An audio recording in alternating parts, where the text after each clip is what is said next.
In the hollow where the shadows fall, we gather round, we hear the call. Liquid fire from the mountain's hand burns like truth, but it tastes like sand. Oh, it sure feels right at the end of the day. Drink it up, let the story stay. The creek laughs low, the fire cracks loud. We lose ourselves in a moonlit crowd.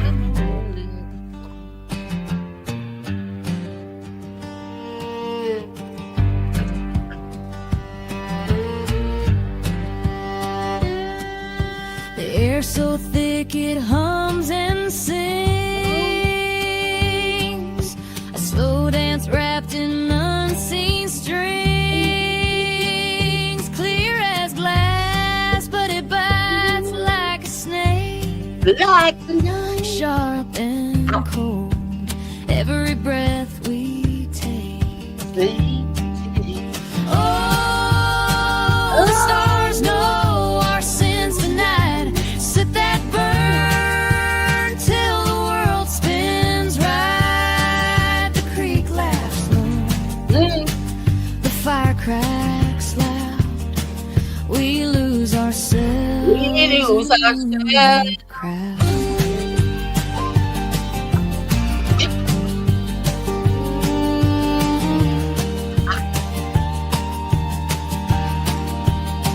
I like this song, alright? Morning, Mister. Sorry, evening.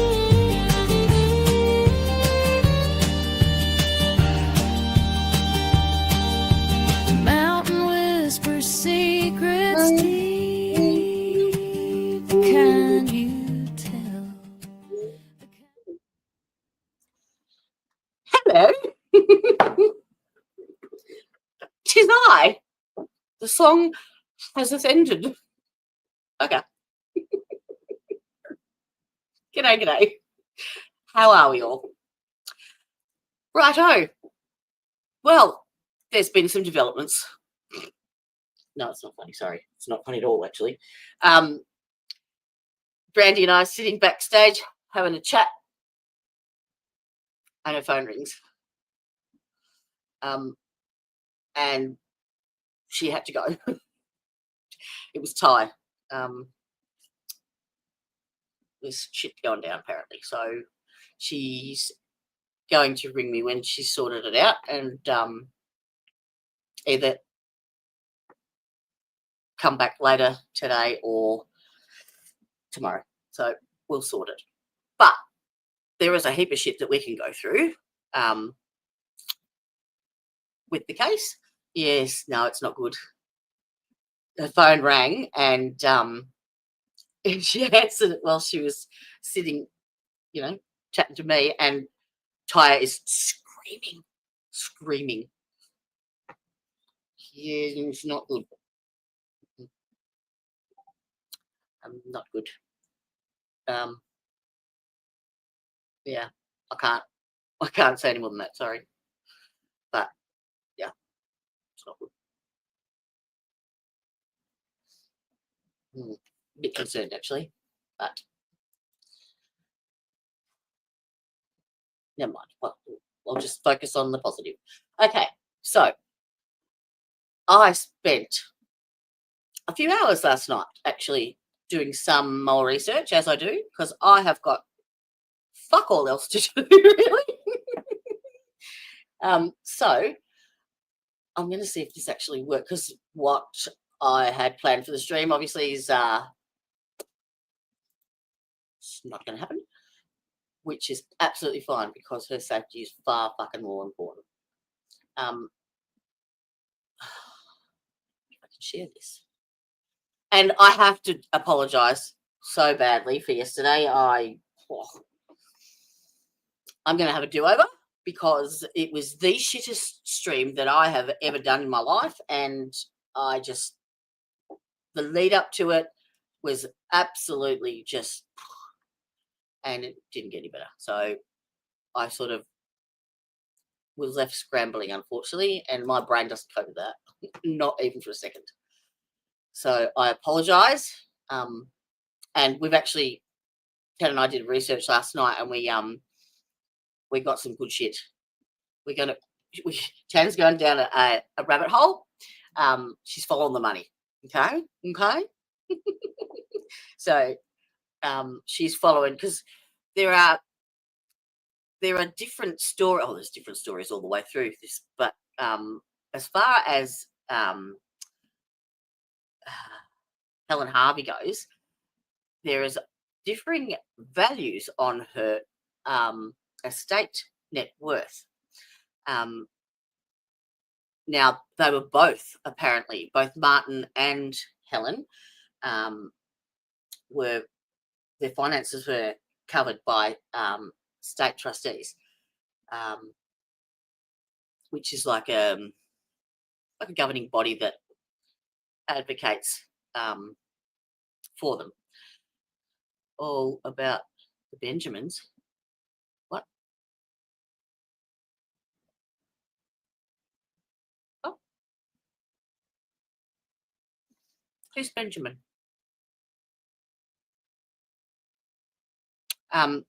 Yeah. So the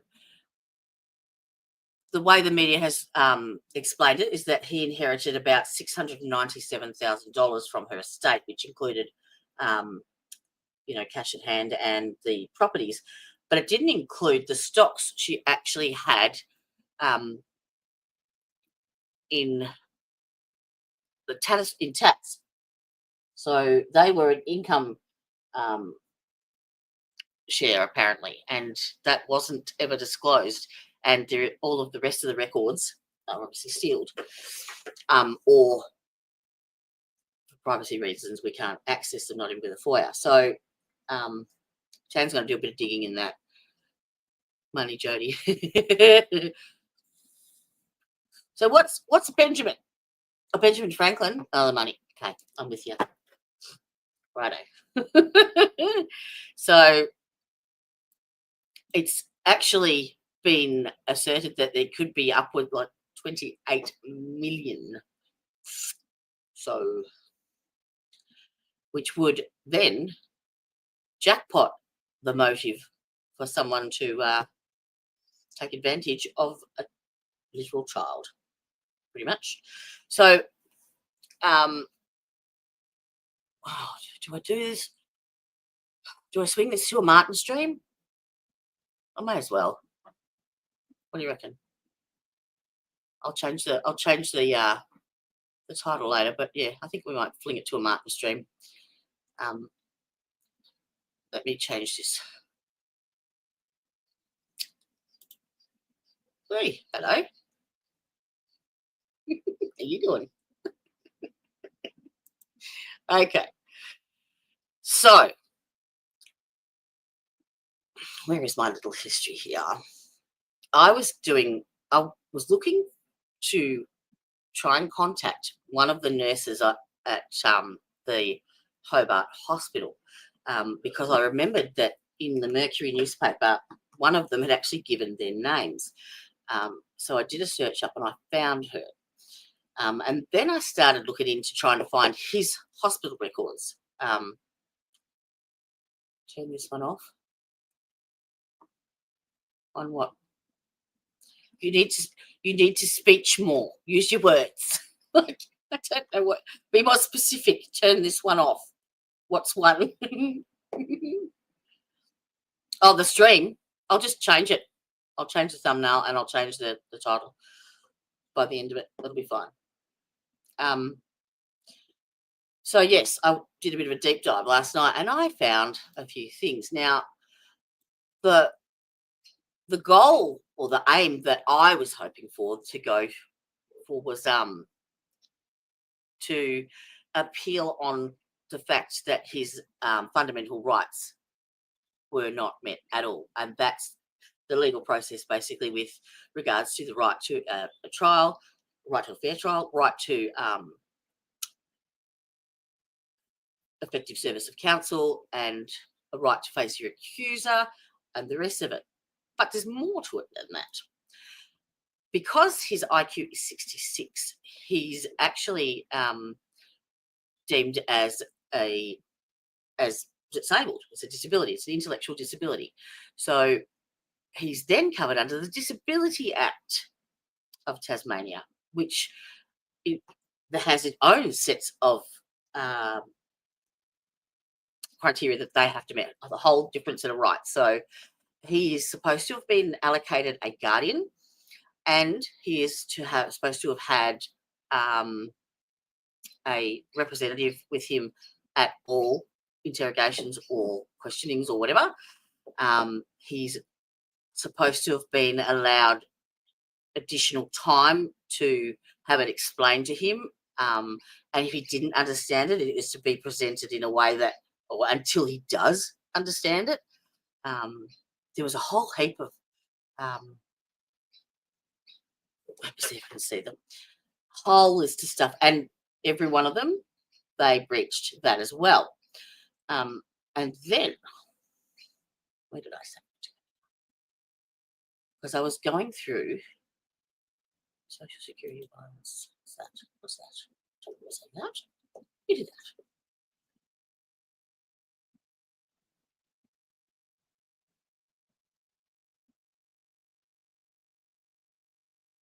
I remember doing that. Looky here.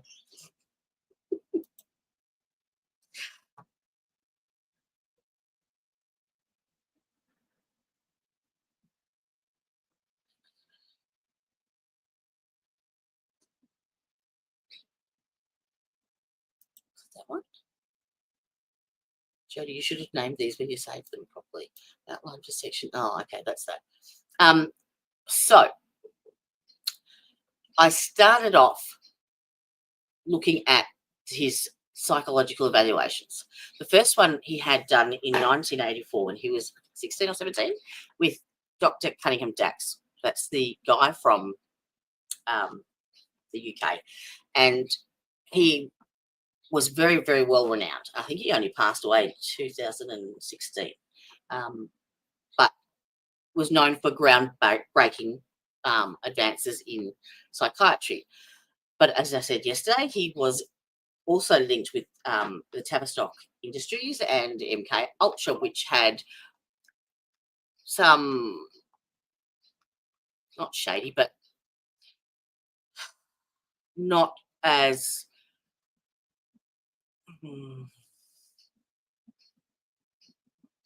mainstream, that's the right word, as the norm. So they did apparently a lot of kind of mind control, but more in a routine fashion, like, so it became second nature almost. And they also can go all the way up apparently to do like CIA sniper sleepers, whatever you call them. And I actually ignored this when I first heard it because I'm like, whatever, no such thing. Just ridiculous, and didn't even bother. And then it surfaced elsewhere, and I'm like, and it surfaced with someone that is a complete world away and who had actually been and done it, had been there.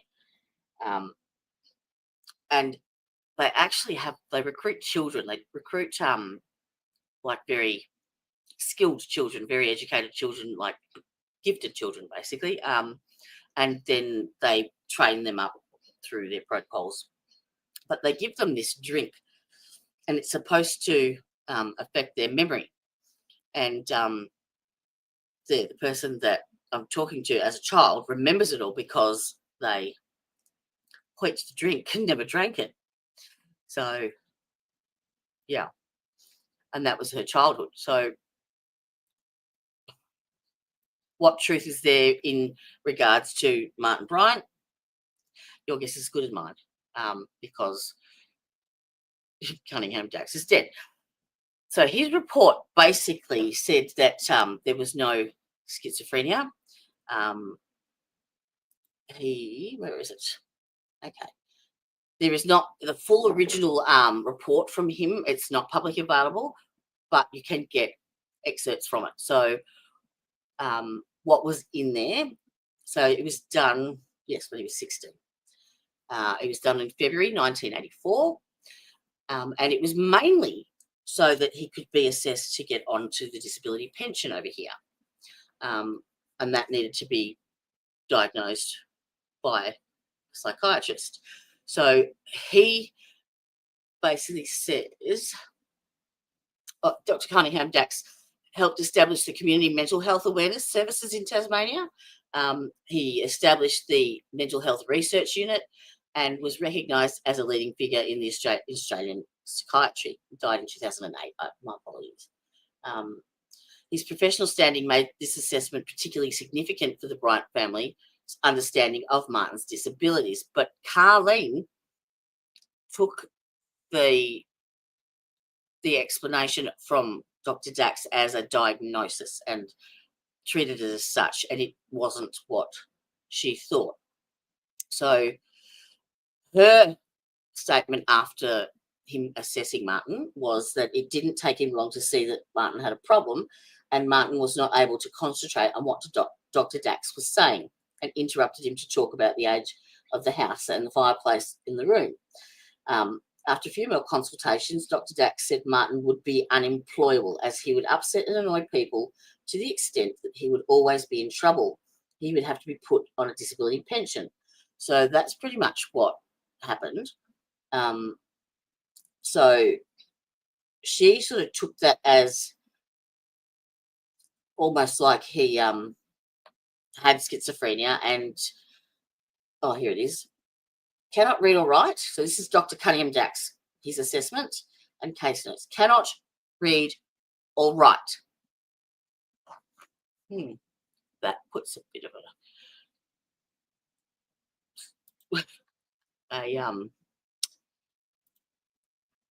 see in the picture. Where is my picture that I saved last night? And I know I saved it because Tanya saw me do it.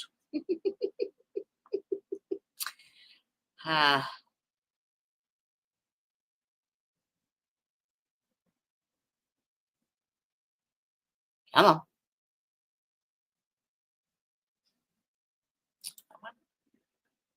Oh. I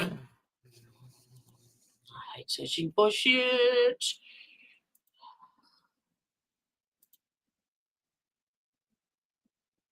Oh, not that one. Come on. Stupid computer.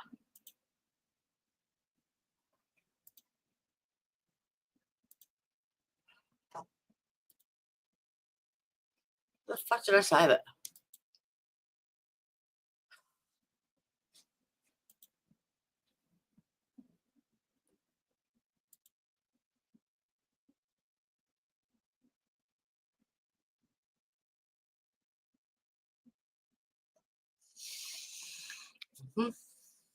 Oh, it was a video.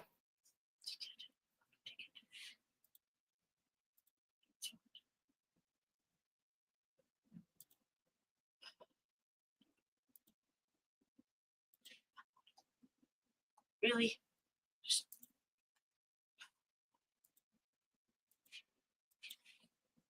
Oh. Oh. Thank you. Right. There we go. Now I have to add it. Hang on. Move that. There. Video. I do that. Oh, come on, make my life easy for once. Just do it. Martin.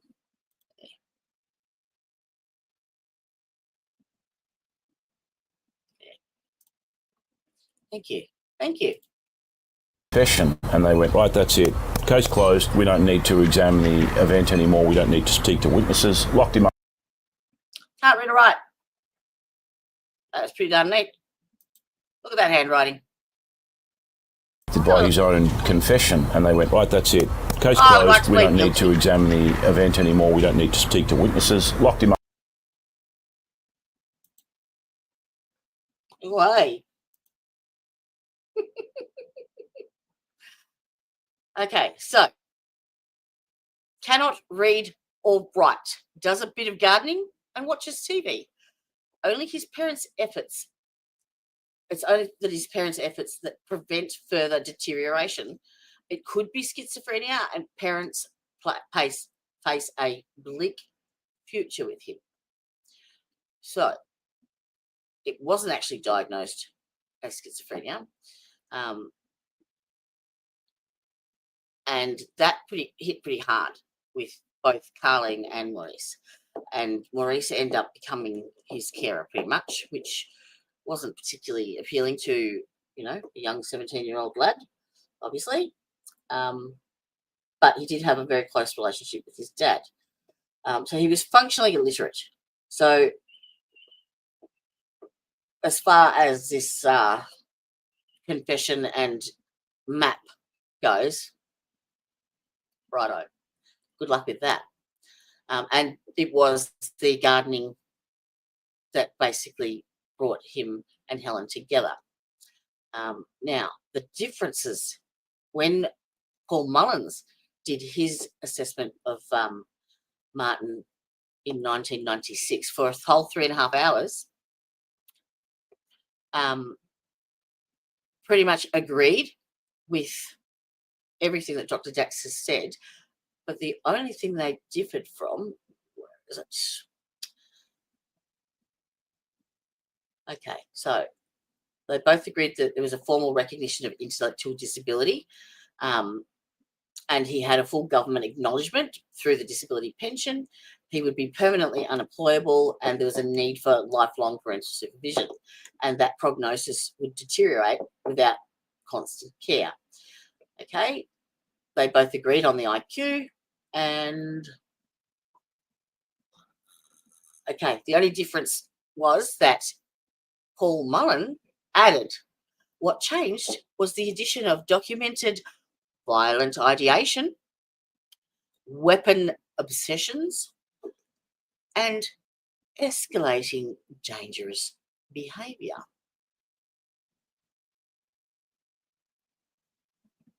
Pulled that out of his vending machine, didn't he? But there was also a bit of a system letdown as well, because there was nothing ever generated to address his needs either, any supports, any follow-ups, He definitely had an intellectual disability and a personality disorder, and I think they later, like there was one done a few years ago that says Asperger's. So I haven't seen that report. I've heard of it, but I haven't found it as yet. It's just funny that, those three things that make Martin look like a violent person, an aggressive person, a rage-filled person, didn't exist prior to that. So, just saying. So then I went down another rabbit hole and I went from there to try and find his hospital records. Now, where did I put that? Oh.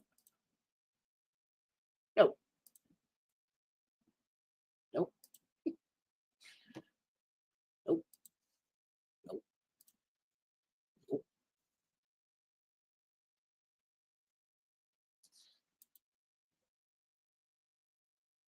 Nope.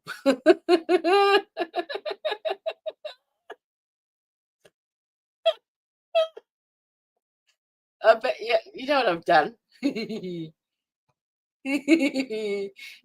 see this. Oh, let me look at the folders first. Nope. No.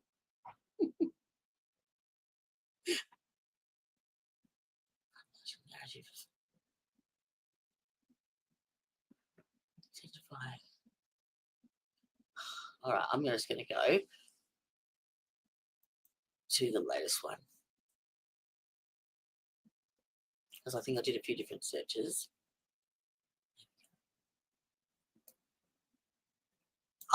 Oh, I know where I saved it. Up here for thinking, Jody. Down there for drinking. There. Ah.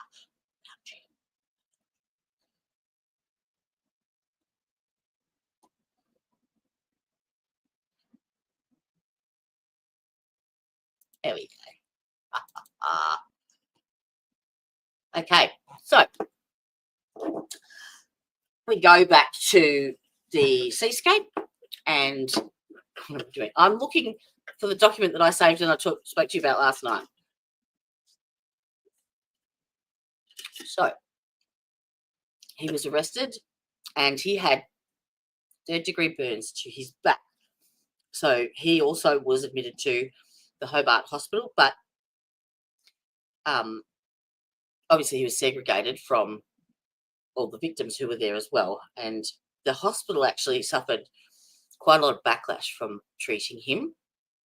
They apparently had graffiti, they had all sorts of death threats, they had people coming in and abusing staff for treating him, just horrible stuff.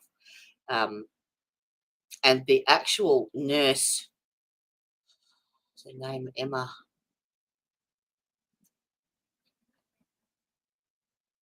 Anyway, so he was brought in and taken to the burns unit. Now, he was secured by, he was kept in handcuffs 24 hours a day. The prison officers had checked his handcuffs during every shift change. When relief staff arrived, they pulled back Bryant's sheets to check his handcuffs. Yeah, you can imagine what that was going on. There would be no privacy. There would be nothing. Bryant had the no liberty, including bathroom access. So he was made to defecate on a sheet, which was then removed and replaced with another.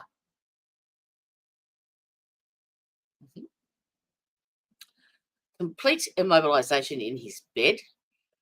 His hair was was apparently all singed and burnt. He was severely burnt. Body was covered with a netted bandage that was commonly used, and the room stunk of burnt skin. And yeah, it was third-degree burns from seascape fire. So there was one particular police guard, Phil Pike.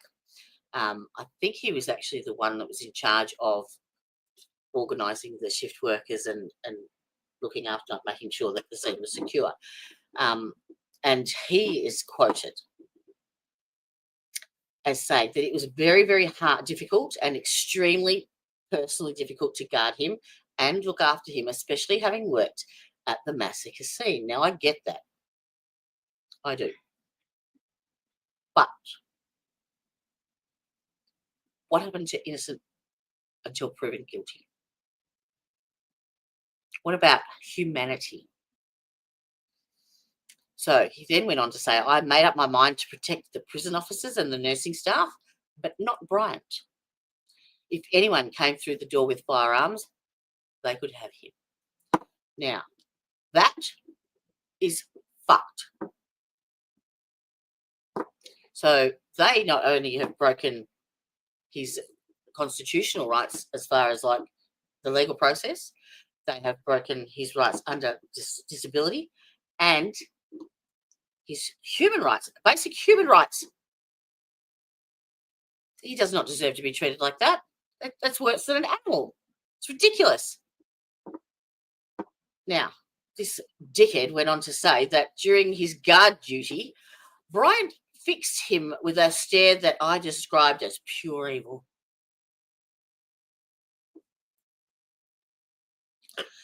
Pike responded, big tough guy, tapping his fingers on his holster and saying, if you get out of those handcuffs, Martin, this will be for you, because I fight back, unlike your victims.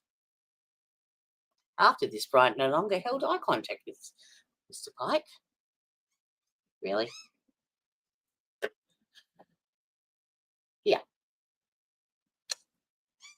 Yeah. So now he was illegally held in solitary confinement for nearly 7 months, and that included his hospital stay. Allowed no media access at all, be it radio, television, or print. He was kept in total ignorance for over 2 months of the fact that he was being held responsible for the Port Arthur massacre. And his visits from his mum and his girlfriend Petra were conducted under closely supervised and severely constrained visits. Here's the bit that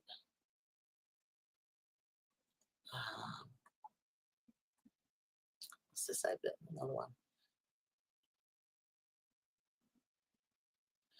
So his hospital stay was 29th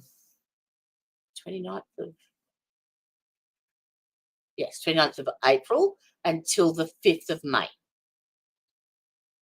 6 to 7 days. They did. Yes, they did.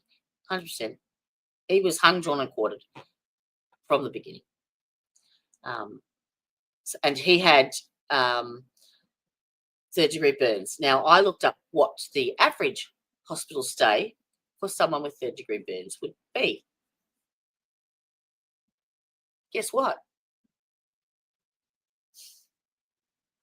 I wonder, is it more than 6 days? Fucking kidding me? So, for small 3rd-degree burns, the minimum stay is generally 21 days. If you've had skin grafting, it's more.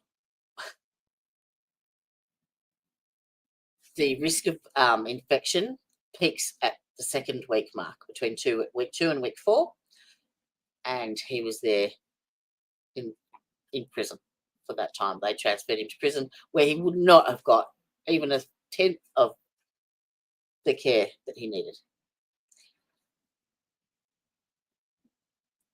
It's 70 to 85% shorter than the average person, and he had less than a third of the minimum healing time. He was transferred during a high-risk period, so they've put his life at risk with no care. None.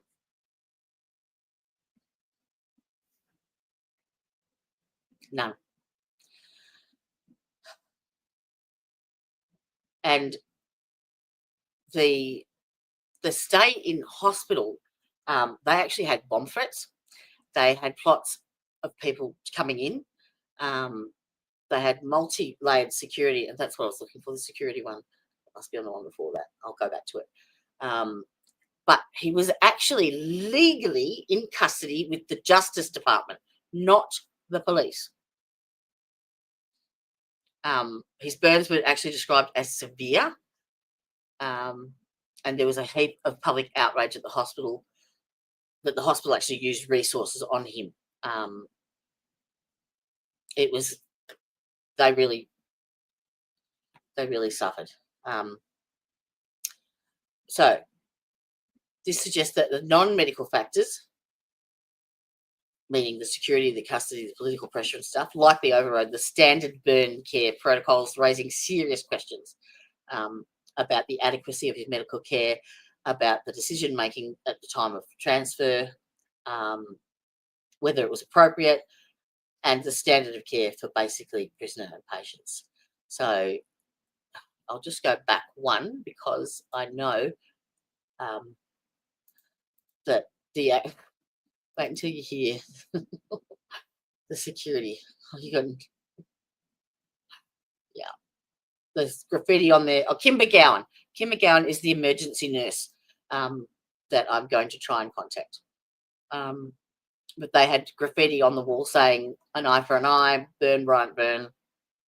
It was all like a lynch mob mentality. So that's the type of pressure that the police were under to have a conviction, basically.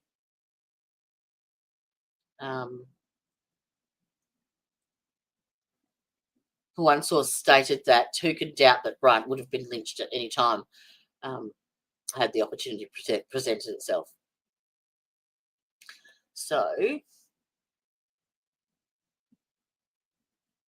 all right, emotional toll on nursing staff. So, after changing Bryant's bandages, he said in a childlike, to a nurse that looked after him, in a childlike voice, "Thank you for looking after me and treating me so kindly." And that nurse fled the room in tears because she felt guilty for showing compassion to this spree killer. Yeah. So, where is it? He was in the burn unit and he was in the furthest bed away from the door at the Royal Hobart Hospital. He was segregated from all the survivors. Where is it?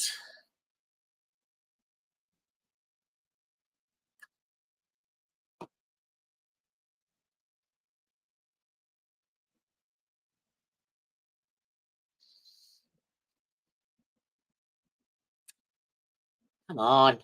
There's a whole list of them.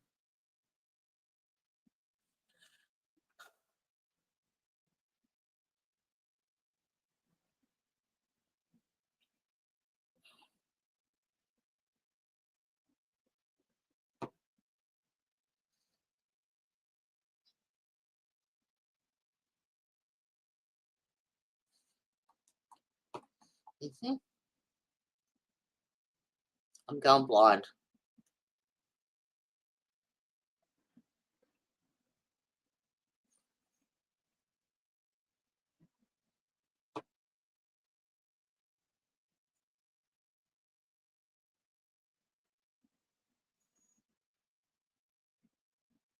Okay, it is. All right. So, the security system, the guard system, okay? Hospital security, assisted by police, they staffed the locked entry doors. So they sat at the door to the burns unit. Prison officers sat at the entrance to his room. Multiple police officers were assigned to guard duties. At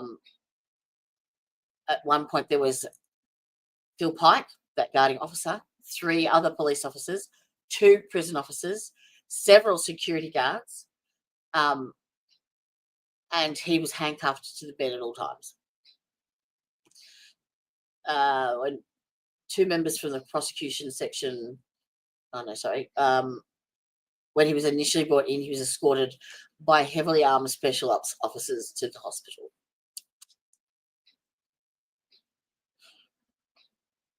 You know that when I was nursing, that was called a physical restraint, and you actually had to get permission from family if the person needed to be physically restrained to do so. And there was also what's called chemical restraint. Chemical restraint means that you medicate them to the point where they can no longer behave that way. And you also need permission from the next of kin or family to be able to do so.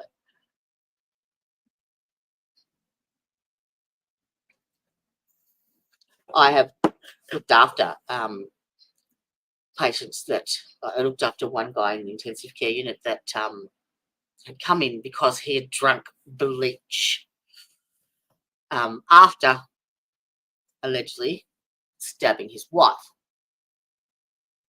So he was in ICU because he basically burnt his entire gastrointestinal tract. So he was on a ventilator and unconscious. Now, they had 2 police officers at the end of the bed for every 24/7. And they were there in case he woke up and said something, which could be used as evidence. And anything that we actually documented in his history was basically viable if he had communicated to us in any particular way, we would have had to have, been suspended. He didn't end up surviving, but there was always 2 police, and he wasn't handcuffed. Mind you, he was unconscious. So now there was a few convenient coincidences that day. So the hospital itself finalised their new emergency disaster plan 2 days before the massacre. In fact, the final draft of it landed on the doctor's specialist in emergency medicine just before the event. So the hospital held an early management of severe trauma workshops on that weekend, attended by 25 of Australia's top specialists from the Royal Australasian College of Surgeons. That workshop concluded at 1 p.m. What time did the massacre start? Anyone? No? Just. Started at 1:10. The workshop could, so that meant that it made highly skilled personnel were immediately available. The ambulance headquarters in Hobart held a training seminar for 18 volunteers that same weekend. And there was also reporters in the area, in Hobart as well. So now, whilst he was in there, he was Inspector John Warren attempted to interview him that very first night, but he was sedated, so that he went back the next day. And Martin actually claimed at the time that he didn't know anything and that he'd been a long way away from Port Arthur. He said, "I've been unjustly accused." He declined a video interview, and he was then formally arrested for the murder of Kate Elizabeth Scott, which I believe was one of the victims. So that was separate. I'm not sure why I didn't get any further than that. Now, they also went through a discussion with Graham Collier. Graham Collier was a victim who had been shot in the neck by the shooter and basically laid on the floor of the cafe and pretended to be dead whilst the shooter stepped over him. And so he had a good look at him. And he was on the same floor as Bryant in the hospital. And when his witness statement was taken, because he was one of the ones that said it was not him. Absolutely wasn't him. Now, why would a victim shot in the neck, what would he have to gain from saying that?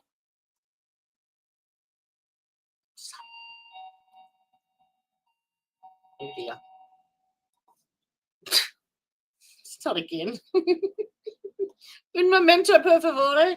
See, this is the problems that I face doing it during the day. Just talk amongst yourselves. I'll be back in a second. Oh, Lord. I'll put this on. Hang on.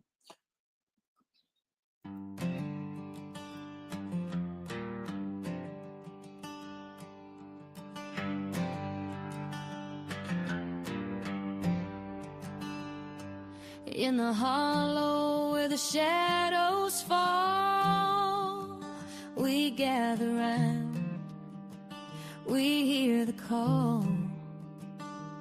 Liquid fire from the mountains head burns like truth, but it tastes like sand.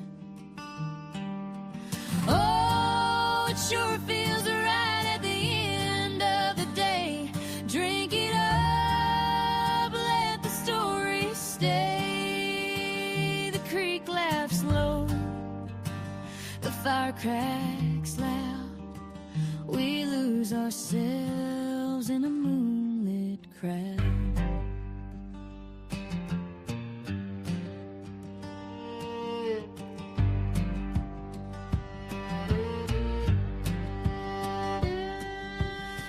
air so thick it hums and sings. A slow dance wrapped in unseen strings. Clear as glass, but it bites like a snake. Sharp and cold, every breath we take.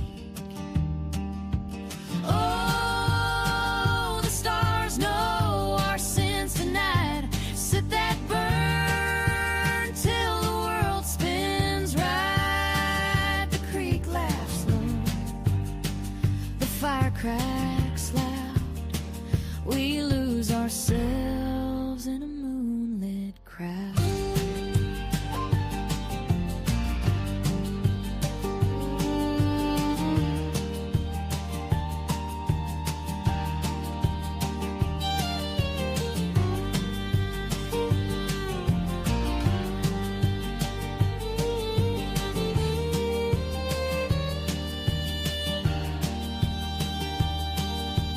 Mountain whispers secrets deep, the kind you tell, the kind you keep.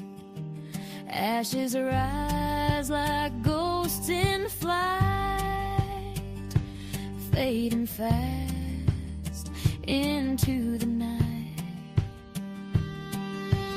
Oh, it sure feels right at the end of the day. Drink it up, let the story stay. The creek laughs slow, the fire cracks loud. We lose ourselves in a moonlit crowd.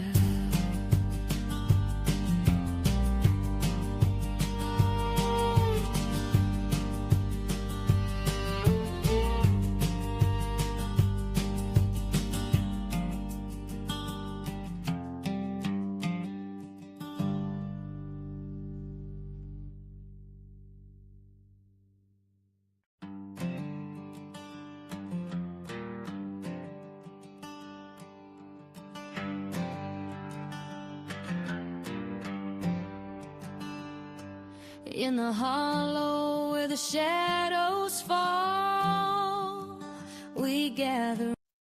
Oh, sorry.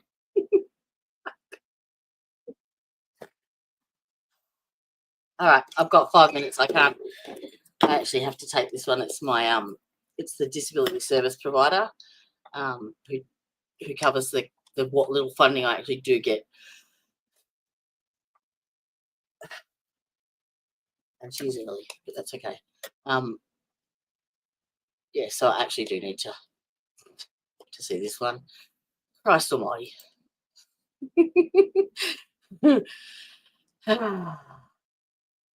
Doesn't rain, it pours. Anyway, that's probably as much as I could give you anyway with what I did last night. So what I'll do, Brandy is going to message me. So I thought that was her then. So you'll just have to look for the thumbnail, darling. Yeah, correct. Yes. Well, how often do I get freaking visitors? And I had 1, 2, 3, 5 yesterday. 5. And a man on the roof. I never get visitors except for Tanya. Yeah. What can I say? Well, at least that was probably more information than I actually got out yesterday. I can't do fly by the seat of my pants. I have to be organised. I just can't do it. So, yes, I will just put your notification bells on. That's all I can do. And it will be what it is. It'll be what it'll be. Shit happens, as they say. Does that count you as what? No. No, because you're not annoying. Did you wipe that stuff off your chin? Oh my Lord. All right, my darlings. Again, I apologise, but yeah, what can you do? safety comes first, as far as I'm concerned. And it is what it is. Let's hope that everything is okay. All right, my darling. Lovely to see you. Yes, best laid plans. You know, what can I say?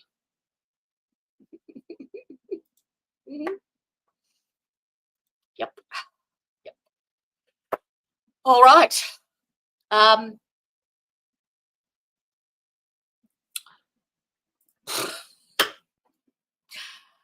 I'll be seeing you when I'm looking at you. Thanks for joining us again. And hasta la vista, bitches.